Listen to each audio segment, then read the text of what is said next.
Yo, Z, how you doing? Fine, Mario. What's new with you? Hey, have you and the guys at Bad Influence heard about my first movie, Super Mario Brothers? It's out in May, and I'm the star, played by Bob Hoskins, you know? Yeah, we've heard about it, but we haven't seen anything of it. Oh, yeah?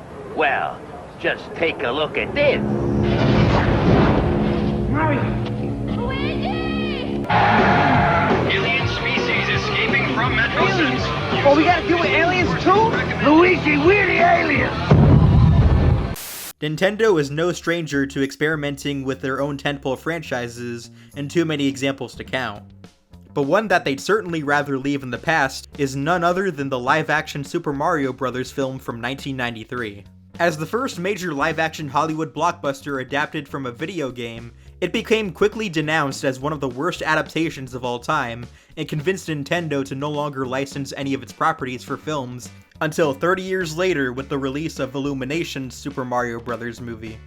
Love it or hate it, the film makes for such a fascinating time capsule of a bygone era, and thankfully its production history is just as interesting. So today we'll be looking at the making of one of the most notorious video game films of all time, and how it shaped into the version that we know it as today. On April 17th, 1989, word got out that Nintendo had struck a deal with DiC Enterprises for a feature-length animated adaptation of Super Mario Bros. They also contracted DiC to produce a syndicated animated series based on the game as well that same year, which would officially kick off later that September as the Super Mario Bros. Super Show. This would become the first of many syndicated programs produced under their partnership throughout the late 80s and early 90s, as DiC would follow this up with King Koopa's Cool Cartoons, Captain N the Game Master, an animated series based on Super Mario Bros. 3, and Super Mario World. Ultimately, an animated adaptation for the big screen would quickly go by the wayside. Interestingly though, this animated film version of the Mario franchise seemed to have a set release date of summer 1991, according to a TV Guide magazine issue from June of 1990. Meanwhile, in May of that same year, Dustin Hoffman had attempted to acquire the film rights from Nintendo for an adaptation starring Danny DeVito and himself. Writer and director Barry Levinson, who had recently won an Academy Award for directing the 1989 Best Picture winner Rain Man, was eager to collaborate with the two actors. Also that same year, producer Jake Eberts had acquired the film rights and intended to begin production in late 1991, with Penny Marshall selected as director. However, none of the aforementioned parties besides Eberts was ever involved in the final film, as it was none other than filmmaker Roland Joff that mainly spearheaded the project in the end. Joff first visited Nintendo in 1991 after the idea of a Super Mario movie was brought to his attention during a script meeting at his production company Leitmotiv. He presented some illustrations and a rough storyline which seemed to tickle his fancy. At this point, Joff's production company had not been established in the entertainment business yet, and multiple different producers and filmmakers in Hollywood had already been offering Nintendo millions of dollars for the film rights. So the fact that he offered a meager $500,000 for the screen rights definitely seemed like a crapshoot at the time. He subsequently spent about 10 isolated days in Japan before his meeting with Nintendo's president at the time had finally begun. The producer, who describes the Super Mario Bros. Game as a simple food chain game, was determined not to do a simple kid's fantasy story, and one that had an edge to it. When Nintendo's president Hiroshi Yamauchi inquired why Nintendo should sell the rights to a boutique producer instead of a major studio, Joff argued that Nintendo would have far more control over the finished film. The irony is that Nintendo would actually have no involvement in the film whatsoever, and the reason being was they felt the Mario brand was strong enough at the time for experimentation. So Joff and Eberts had officially walked away with the screen rights for $2 million, while Nintendo retained full merchandising rights for the film. The man behind the first draft was screenwriter Barry Morrow, who, similar to Barry Levinson funnily enough, had recently won an Oscar for writing the script for the Academy Award-winning hit Rain Man. Morrow ultimately went uncredited, however, as the project saw a creative overhaul after he reportedly had the script taken away from him before he could finish the ending. And while it was reported that Joff was a fan of this direction that Morrow was headed with the story, it was his producing partner, presumably Jake Eberts, who was not a fan. I didn't even finish the script. I had the last scene I was working on when the courier arrived and said, "I've been told to take it, whether you're finished or not." Off it went. The first draft of the script was so similar to Rain Man, in fact, that it was at one point titled Drain Man. Furthermore, Morrow also claimed that his version was an origin story for the title characters. At the end of the movie, you will learn why the Mario brothers are super. Unfortunately, other details about this version of the script are scarce, but according to Morrow himself, the plot mainly revolved around Mario and Luigi chasing a ring after it drops into a drain, which inadvertently leads them into a parallel world. It was more of a serious drama piece as opposed to a fun comedy, producer Fred Caruso said of this version. We were looking for the same audience that enjoyed E.T., as well as Ghostbusters, as well as Terminator 2 and Batman. Also during pre-production, director Greg B-Man had been hired to direct the film based on the earlier drafts envisioned for the film. But after the film failed to attract any distributors, and allegedly because of the critical and commercial failure of his film Mom and Dad Save the World, B-Man was officially given the boot. Before the film took a much different direction than the tone of the Mario games, another earlier draft of the script penned by Tom S. Parker and Jim Yenavine, who contributed to the screenplay of the 1994 live-action Flintstones movie and Richie Rich, took on a much more fantastical direction that was more faithful to the colorful world and vibrancy of the source material. So basically just The Wizard of Oz with Mario and Luigi thrown in. However, the catch was they wanted to satirize and subvert tropes and cliches seen in plenty of fantasy films for kids, perhaps to align with Roland Joff's desire for a kids movie with an edge. This draft did end up sharing some similarities as the final film, with a baby girl being left on the footsteps of a Catholic orphanage near the beginning, and Luigi pursuing his love interest. Except in this version of the story, her name was Hildy instead. However, the plot beyond that bears little resemblance with the final product. In this version, Mario and Luigi are indebted to a loan shark named Big Eddie. They both later discover a ruby locket inside an aging pipe, and Mario considers using it to pay off Big Eddie, but Luigi tries to dissuade him after he recognizes it from a dream he had. Koopa also arrives on Earth earlier on disguised as a human and tricks Hildy, the girl who Luigi tries to ask out, into following him as the Mario brothers chase after them, before they're both sucked into a series of pipes at the back of a strange frog-themed diner. They end up in a forest where they save a 3-foot toadstool-shaped creature named Toad from a couple of piranha plants, before a flying hover ship with Koopa's henchmen, who are described as half-human turtle-like soldiers, are holding Hildy captive. Koopa is on the ship too, and slips off his disguise into a more reptilian-like appearance. The Mario brothers arrive on the scene but are attacked by Koopa's human henchmen named Yeelas, but they relinquish the ruby locket in order to make peace. The Yeelas then inform the Mario brothers that Koopa has killed the entire royal family, except for the king and princess, and Koopa is looking to marry her to take over the Mushroom Kingdom. They go on a quest to prove their worth to a wizard named Woolton, who turns out to be a king in disguise. They save the princess, and Luigi marries Lindy at the end as the Mario brothers rebuild their business. The script incorporates plenty of original characters and concepts, but also plenty of franchise memorabilia such as Goombas, Thwomps, Bob-ombs, the Hammer Brothers, and etc, etc. Ultimately though, this version of the film would obviously never come to be, as the scale that the screenwriters had in mind would probably skyrocket the budget to $100 million for the time. During the early process of pre-production though, Joff was inspired by Max Headroom. He explained, "We made some mistakes. We tried some various avenues that didn't work. That came up to medieval or somehow wasn't the right thing. I felt the project was taking a wrong turn, and that's when I began thinking of Max Headroom." Cocology. The study of good taste. In fact, the taste that stands the test. Yes. The test where New Coke takes on Pepsi, i.e. That's as in?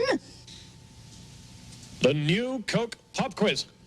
Cocologist. For those unaware, Max Headroom was a popular fictional character in the 1980s who was advertised as the world's first computer-generated TV host. The character made his first appearance in a TV movie called Max Headroom 20 Minutes into the Future, before making his way into a number of TV commercials, primarily as a spokesperson for New Coke, as well as his own television program, The Max Headroom Show. The character of Max Headroom is also infamously remembered for a notorious television hijack that took place in November 1987, where an unidentified individual, masquerading as the fictional AI television host, infiltrated 2 different TV stations on the same night through a signal interruption. Producer Roland Joff was particularly a fan of this character, so he set off on a journey to Rome to meet with its two creators, Rocky Morton and Annabelle Jankel. Joff remembers their immediate description of what their version of a Super Mario Bros. Movie would be. 65 million years ago, when the meteor hit the Earth where Brooklyn is today, it pushed a small group of dinosaurs into a sub-dimension, and they evolved into something like us, humans descended from reptiles. The first question that came up in our minds was, where did it all come from and why did it happen? And as soon as we started asking those questions, everything seemed to slot into place. And then that sparked off this whole thing about dinosaurs and that their extinction and why dinosaurs aren't around anymore. Now, as absurd as this pitch obviously seems in hindsight, the idea of Mario blending with dinosaurs wasn't entirely unheard of at the time, as one of the franchise's most recent games, Super Mario World, primarily had dinosaurs inhabiting a majority of its setting. But getting back to Rocky Morton and Annabelle Jankel, both directors admitted they weren't very avid gamers and had little familiarity with the Mario games before joining the film, but they both joined the project as an opportunity in their eyes to make something video game related that parents could enjoy. Still, the idea of hiring the husband and wife duo to direct a massive budgeted film based on such a valuable property still seemed like such an odd choice, as their only directing efforts previously were for the aforementioned Max Headroom TV film and the 1988 neo-noir film DOA. By this point in the film's development, Nintendo's involvement was basically non-existent. I met with the game's designer Shigeru Miyamoto briefly, like for a half-an-hour meeting or something, but that was about it really. Nintendo let us do whatever we wanted. They just put a crushing deadline on the project. The movie had to be made by a certain date, otherwise there were all these financial penalties, which added a lot of extra stress to the project. Joff, Morton, and Jankel unanimously agreed on their vision of the film, and that it should follow the darker tone popularized by blockbusters around the time such as Batman and Teenage Mutant Ninja Turtles. Joff said, "This wasn't Snow White and the Seven Dinosaurs. The dino world was dark. We didn't want to hold back." Morton said the film acted as a prequel to the games by telling the true story of the titular Mario Brothers. With its new directors on board, screenwriters Parker Bennett and Terry Runt were hired to rework the script with a new sci-fi direction in line with the new vision for the film. They both felt the fantasy screenplay was never funny, scary, or outlandish enough, and so they sought out to focus more on Mario and Luigi's relationship with each other and their late father. This version of the script was also the first to introduce Daisy as the main love interest, with an intent to make her a more proactive character. The screenwriters also sought to expand Koopa's plot so it would endanger both the human and parallel worlds. However, the pressure was on to get the film into production as quickly as possible, and so Bennett and Runt were dismissed before they could revise the script any further. And acclaimed British screenwriters Dick Clement and Ian Le Furness were brought onto the project to steer the story closer to a more mature vision. The overall narrative structure of the previous draft remained intact, though the tone became much more satirical than outright comedic, with the only attempt at humor being a cameo from Bruce Willis in the air ducts of Koopa's Tower as a homage to Die Hard. The newest element introduced in this version of the story was a female police officer named Gloria, which was an early iteration of the character of Big Bertha in the final film. Several weeks before filming began, Disney had acquired the film rights and was to distribute the project under its film division, Hollywood Pictures. After Disney requested their own rewrites of the script, Morton said the final result was a script that was entirely antithetical with the script him, Jankel, and the cast had hoped for. And worst of all, the tone of the new script was not at all compatible with the sets that had already been built. Amidst the production chaos, Ed Solomon, who was best known at the time as the screenwriter of Bill and Ted's Excellent Adventure, and later on Men in Black, was brought on to further fine-tune the script late into production. My agent told me Roland Joff wanted to meet. He had just made the mission. I was like, what? He wants to meet me? My agent said he was doing a project with the people who had made Max Headroom. I thought, this sounds amazing. When I met with him, he said, "This is going to sound really weird, but we have the rights to Super Mario Bros. We have a script. It's been through several rewrites and it's not working." So they hired me to do a 2-week rewrite. But it turned out the catch was that the directors were unaware these rewrites were being done behind their backs. Right before Rocky and Annabelle started on principal photography, they were handed the new script and told to go shoot it. They had already storyboarded the whole movie and planned the sets and everything, and the new script blew that all out of the water. I think Rocky took the storyboards out on the lot and set fire to them. They were on the verge of quitting right there. According to the Super Mario Bros. Archive site, the aim of this new script was to remove or lighten any mature undertones, in favor of a lighter and more practical adventure for families. Many key scenes were rewritten with a smaller budget in mind, including the climax, which now saw Koopa de-evolved into a Yoshi-like creature rather than the original towering T-Rex. Most notably under this new direction was the addition of a wedding sequence for this film's ending, in which Mario marries his girlfriend, Daniela, a subplot that would remain in the final film, before it being left on the cutting room floor during post-production. 2 weeks into filming, Solomon got another call for additional rewrites. I had done as much as I could do with the script, and felt that it was at least coherent. It had cohesive characters and an interesting story. When I got down there, Rocky had cut it up with a bunch of other stuff he liked from other drafts and a bunch of new stuff. Literally chopped it into pieces and taped it together. There was no through line. On set, there was also a sense that nothing was certain. The production designers and special effects crew didn't know what they were building. The actors had arrived and they didn't know what they were playing. There was just a general sense of, what the fuck is going on? Now, in spite of Morton and Jankel's darker vision for the movie, they still added in several references to the games, albeit very surface level ones. Yoshi appeared as King Koopa's pet, and spray-painted SNES Super Scopes functioned as portable de-evolution guns during the film's climax. Interestingly enough, Morton and Jankel did not want the Mario Brothers to appear in their classic red and green overalls. They fought with the producers about the costumes for weeks but finally conceded, which allowed Mario and Luigi to wear their iconic trousers for the final act of the movie. In fact, based on reports from the cast and crew, Morton and Jankel were becoming control freaks over the entire production. Allegedly, one incident on set involved Morton pouring coffee on one of the extras because he thought the actor should look dirtier for the scene. The crew became so bitter towards the directing duo that they went as far as calling the directors names behind their backs. One of which was Rocky and Annabelle, the Flying Squirrel Show. Filming was scheduled to last 10 weeks, but it slowly stretched into 15. Everyone had different ways of dealing with the frustrating production schedule. John Leguizamo, who famously played Luigi in the film, said in his personal biography that he started drinking shots of scotch with Hoskins between scenes. Most infamously, during a scene in which Leguizamo was driving a van, the actor was reportedly drunk and slammed his foot too hard on the brakes, causing the sliding door to smash shut on Hoskins' hand. In the same biography, Leguizamo wrote that the directors had shot explicit scenes of strippers for the film before they were excised from the final cut. This could later be seen in the rough cut of the movie during the party scene where Mario and Luigi are trying to retrieve the rock.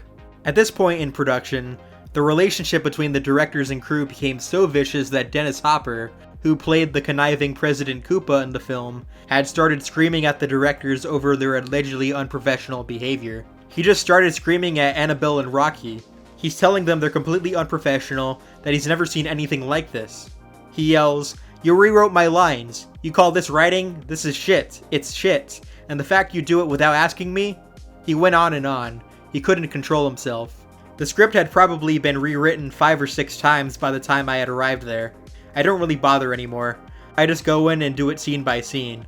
I figure it's not going to hurt my character. It's clear by this point that Dennis Hopper had zero faith in the directors or the quality of the product, as he basically went on record saying the film was more or less just a paycheck for him. Years later, when his son asked him why he agreed to be in the film, he told him, "Well, Henry, I did that so you could have shoes." The first script I got was witty, according to actress Fiona Shaw. That was maybe 10 scripts ago. Now they're talking about taking a bath with worms. This quote during the production is a reference to a moment where Dennis Hopper and her were taking a mud bath, which contained about $3,000 worth of worms for some reason. The actress's bravery during the sequence inspired another notorious scene in the film that takes place in the Boom Boom Bar, where Fiona Shaw takes a sip out of a glass that contained a real worm. The directors instructed her to sip from the shot glass containing it and, assuming that the worm was fake, she did exactly as directed, only to find it wiggling from her lips. She still endured a professional demeanor for the remainder of the scene, and the directors loved her reaction so much, they had asked her to do the same thing for a few more takes, which she reportedly, and probably begrudgingly, did. The hectic production got so out of control that Richard Edson and his co-star Fisher Stevens, who played Koopa's budding henchmen, began contributing their own dialogue to the script. At one point in the original script, Koopa had his bumbling sidekicks de-evolved into Goombas, but the actors convinced the directors that their characters should be further evolved to become more intelligent instead. The problem was that story changes like this during production weren't rare. They were a frequent problem. Probably the biggest change from the director's original vision for the film was the climax.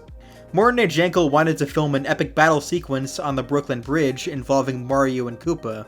Storyboards were drawn up in which the two realities would start to merge as the two would battle on the iconic structure.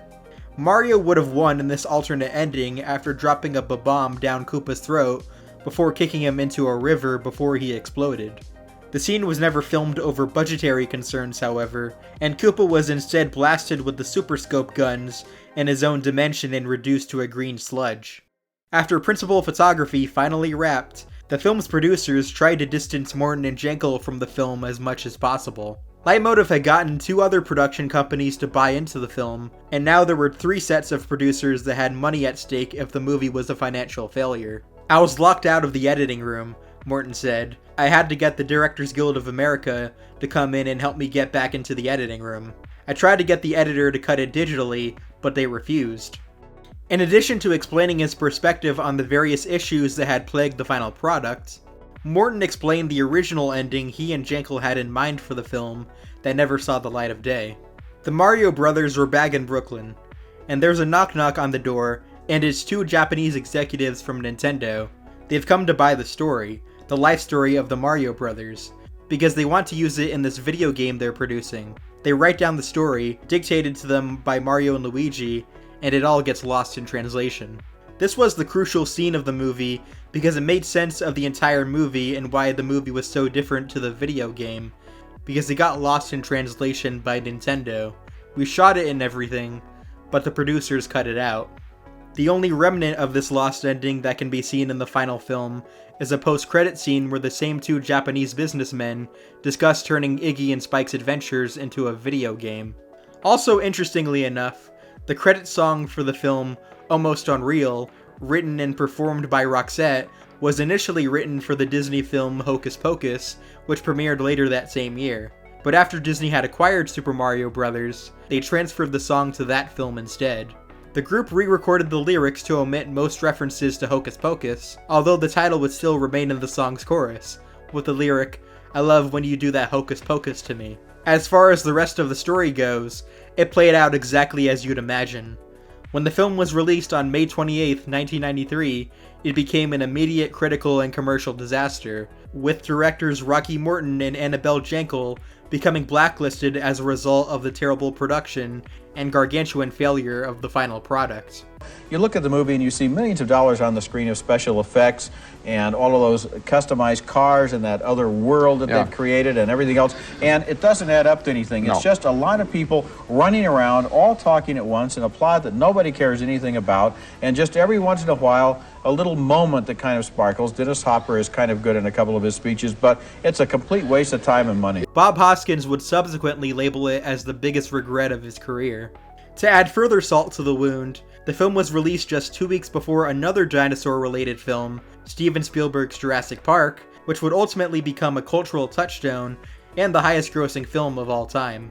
Despite its infamous stain on the Mario brand in some regards, the film still maintained a following in the years since its release, as evident by a fan site called the Super Mario Bros. Movie Archive and a sequel webcomic conceived by the site's contributors, which saw the story pick up where the film left off as Mario and Luigi aid Princess Daisy in defeating the villain Wart from the game Super Mario Bros. 2. But now that it's been 33 years since the release of this movie, can we forgive its shortcomings as an adaptation of such a beloved franchise? Now that we're currently in an era where faithful video game adaptations are a dime a dozen? Would this film live down in infamy if it weren't for the fact that it borrowed from such an iconic IP?